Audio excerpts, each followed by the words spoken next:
Good morning children. आज हम पढ़ेंगे रहीम के दोहे। रहीम के दोहे पढ़ने से पहले थोड़ा रहीम जी के बारे में जान लेते हैं, उनकी जीवनी के बारे में जान लेते हैं। रहीम का जन्म लाहौर, जो कि अब पाकिस्तान में है, सन 1956 में हुआ था। रहीम दास जी का पूरा नाम अब्दुल रहीम खान खाना था। आप अरबी, फारसी, संस्कृत और हिंदी के अच्छे जानकार थे। इनकी नीतिपरक उक्तियों पर संस्कृत कवियों की स्पष्ट छाप दिखाई देती है।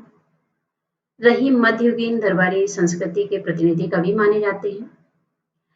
अकबर के दरबार में हिंदी कवियों में इनका महत्वपूर्ण स्थान था और आप अकबर के 9 रत्न थे, जिसमें से आप भी एक थे, एक रत्न आप भी थे। रहीम के काव्य का मुख्य विषय श्रृंगार है, नीति है और भक्ति है। रहीम बहुत लोकप्रिय कवि थे। इनके दोहे सर्वसाधारण को आसानी से याद हो जाते हैं।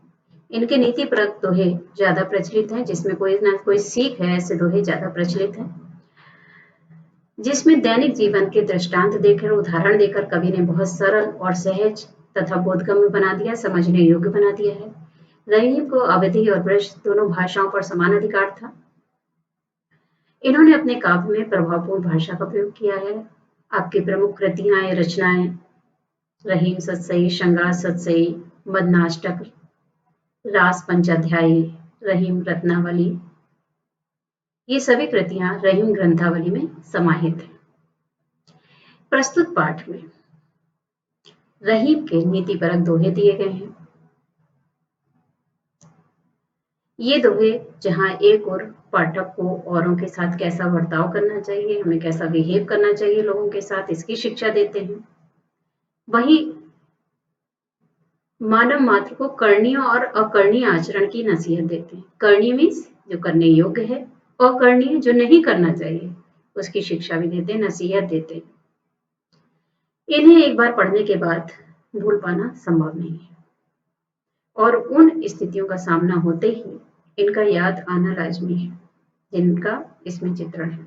अभी जब हम आपको ये दोहे पढ़ाएंगे, जब एक्सप्लेन करेंगे, तो आप देखेंगे कि आपको लगेगा कि अरे ये दोहा तो मेरा बहुत सुना हुआ है, इसको तो मैंने सुन रखा है, इसको तो मुझे ये तो मुझे कंठस्थ भी है, याद भी है। तो पहला दोहा देखते हैं। रहीमन धागा प्रेम का मत तोड़ो चटकाए, टूटे से फिर ना मिले, मिले गांठ पड़ जाए। पहली सीख देखी रहीम की कि रहीम दास जी कहते हैं कि हमें अपने प्रेम संबंधों को, स्नेह संबंधों को, प्रेम रूपी धागे को किसी गलतफहमी वश एकदम से नहीं तोड़ना चाहिए। चटकाना मीन्स झटके से नहीं तोड़ना चाहिए। टूटे से फिर ना मिले, मिले गांठ पड़ जाए। यदि एक बार संबंधों में कोई दरार आ गई, संबंध टूट गए, तो फिर पूर्ववत स्थिति नहीं आ पाती। और यदि कभी हमारे मन के गिले शिकवे दूर भी हो गए, गलतफहमियां दूर भी हो गई, तो एक गांठ अवश्य पड़ जाती है। जिस प्रकार हम धागे को तोड़ें और फिर उसे जोड़ना चाहें तो उसे गांठ के माध्यम से जोड़ते हैं, ठीक वैसे ही हमारे रिश्तों में गांठ पड़ जाती है और पूर्ववत स्थिति नहीं आ पाती। अर्थात रहीम दास जी का कहना है कि हमें अपने प्रेम संबंधों को, स्नेह संबंधों को कभी भी एक झटके से नहीं तोड़ना चाहिए। उस पर विचार करना चाहिए कि क्या सही है और क्या गलत, क्योंकि यदि हम बाद में चाहें कि पूर्व वाली स्थिति आ जाए तो कदापि नहीं आ सकती, क्योंकि उनमें संदेह और शक पैठ कर चुका होता है, उसमें घुस चुका होता है। इसलिए कभी भी हमको दिमाग से काम लेना चाहिए, धैर्य से काम लेना चाहिए और रहीम दास जी के दोहे को ध्यान में रखना चाहिए कि कभी भी हमें प्रेम संबंधों को झटके से नहीं तोड़ना चाहिए। दूसरा दोहा है।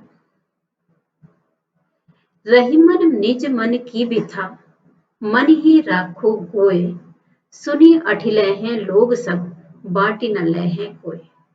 रहीम दास जी का कहना है, निज माने अपने, व्यथा माने व्यथा, गोए माने रखना, रहीमदास जी का कहना है कि हमको अपने मन की व्यथा, मन की पीड़ा, मन का कष्ट मन में ही रखना चाहिए। सीख है जीवन की, क्योंकि सुनने वाले सिर्फ हंसेंगे। अठी लय है मीन्स हंसेंगे, बांटी न लय है कोई आपका कष्ट, आपका दुख बांटने वाला नहीं होगा। तो कवि का कहना है कि कभी भी कोई परेशानी आती है, कोई दुख होता है, कोई पीड़ा होती है, तो आप अपने मन में ही रखिए। क्यों? क्योंकि जो आज हमारा परम मित्र है, जिससे हमने बहुत कुछ शेयर किया है, हो सकता है कल परिस्थितियां बदल जाएं, वो हमारा मित्र ना रहे,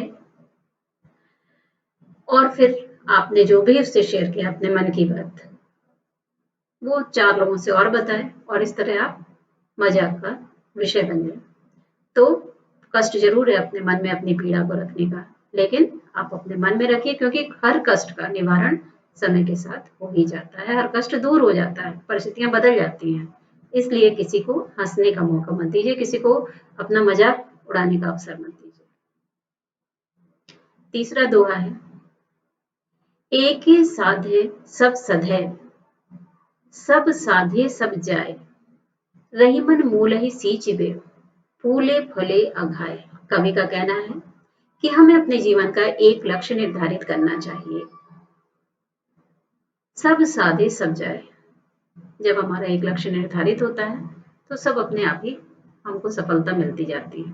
2 अर्थ हैं यहाँ पर, एक तो लक्ष्य को लेकर के है, और दूसरा है कि हमें एक ही साधे सब सधे, कि हमको एक ही ईश्वर की आराधना करनी चाहिए, पूरी श्रद्धा भक्ति के साथ आराधना करनी चाहिए, जिससे हमको सारी सफलताएं अपने आप ही मिल जाती है।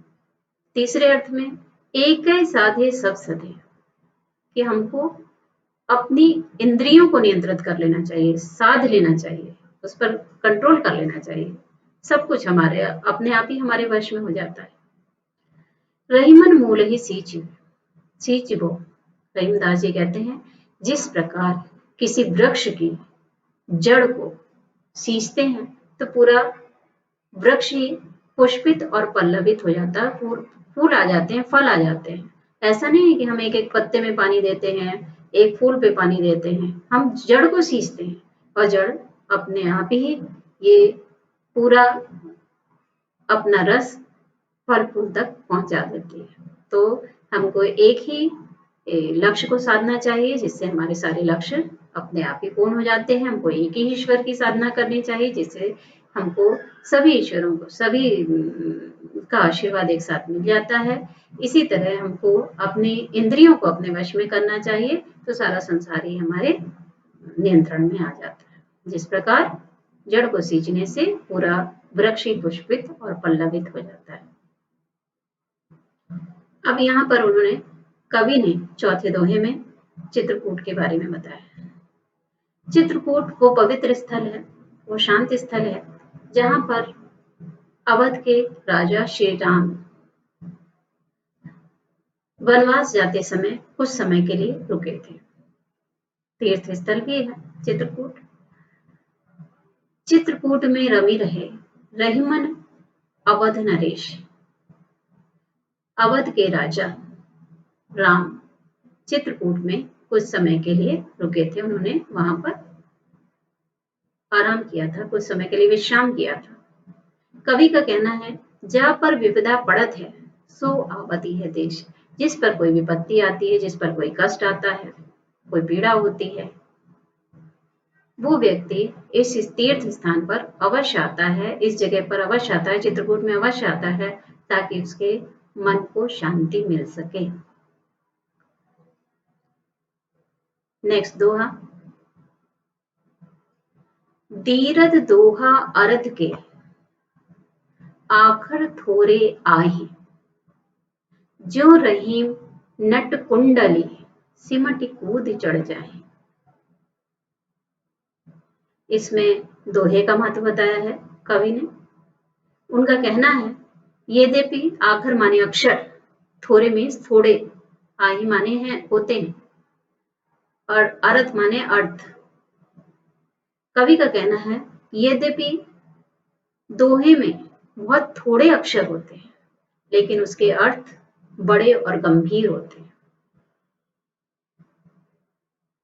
उसकी तुलना कवि ने किससे की, देखिए नट से।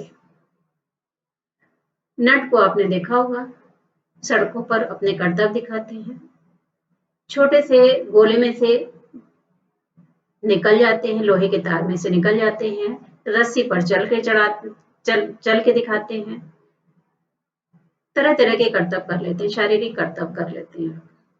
तो कवि का कहना है कि जिस प्रकार नट कुंडली मारकर अपने शरीर को गोल आकार बना करके समेट कर छोटा करके कूद कर कहीं भी चढ़ जाता है, ठीक वैसे ही दोहे के अर्थ बहुत गंभीर होते हैं, यद्यपि उसके अक्षर बहुत थोड़े होते हैं। धनी रहीम जल पंख को लघु जी पियत अघाए, उदधि पड़ाई कौन है जगत पियासो जाए।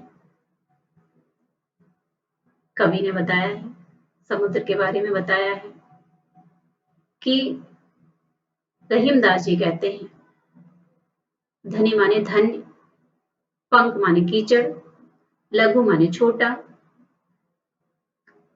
कवि का कहना है कि कीचड़ युक्त वह जल धन्य है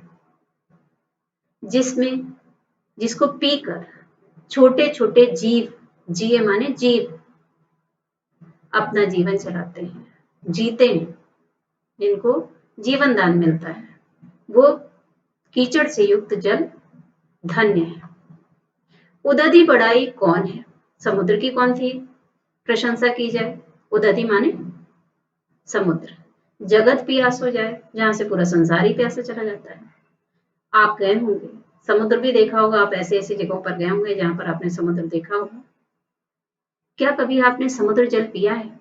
क्या समुद्र जल पीना आपके लिए संभव है? क्या समुद्र का जल आपकी प्यास बुझा सकता है, आपको जीवन दान दे सकता है? तो यद्यपि समुद्र में के किनारे, समुद्र के पास आप जब जाते हैं तो जल ही जल है चारों तरफ, लेकिन उस जल का कोई अर्थ नहीं होता, वो आपकी प्यास नहीं बुझा पाता, उसमें वो नमकीन होता है, आप उसको पीकर कितने भी प्यासे हो, समुद्र का जल नहीं पी सकते। तो कवि ने यहाँ पर बताया है कि ऐसे समुद्र में ऐसे पानी भरे रहने से क्या फायदा, इतने पानी होने से क्या फायदा, जहां से पूरा संसार ही प्यासा चला जाता है। उससे अच्छा तो वो कीचड़ से युक्त जल है, जहां पर बहुत सारे छोटे छोटे जीव जिसको पीकर अपने जीवन को धन्य मानते हैं, अपने जीवन को चलाते हैं या जीवन दान पाते हैं। बाकी दोहे हम लोग नेक्स्ट डे पढ़ेंगे।